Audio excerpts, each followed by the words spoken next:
as you know, is way overused, and Yes. and particularly in teenage circles, it's almost a default. And it's like every third word is them using that word like. And so I had taught my kids for until they were old enough to really grasp it. And now today they'll be like, "Dad, did you hear how many times that person said like?" And I said, "Yeah, I know."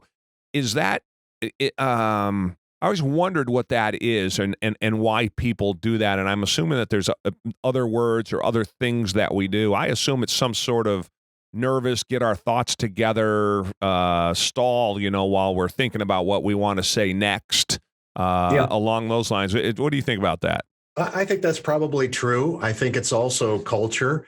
Back in the day in the 60s, Yeah. everything for me was bitching and far out and boss and all that. So it's just a new generation of terms that are used.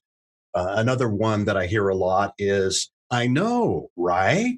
Yeah. You've heard that before. Right. And again, a lot of people think being a presentation trainer, I got to be on my toes. This guy's going to tear me apart. That's not the case at all, because we just want you to be more aware and more effective when you're on camera or on stage. And so we call these things out. There's nothing wrong with saying like or so. We do it all the time.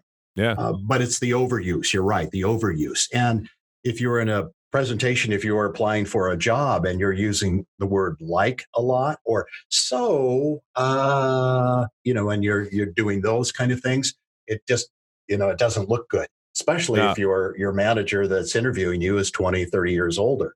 Right. And the position is customer facing. So that's important to come across your, I guess, a little more professional for a teenager or a young person, come off a little more professional because now they have to step up their game a bit and Yeah, they have to present.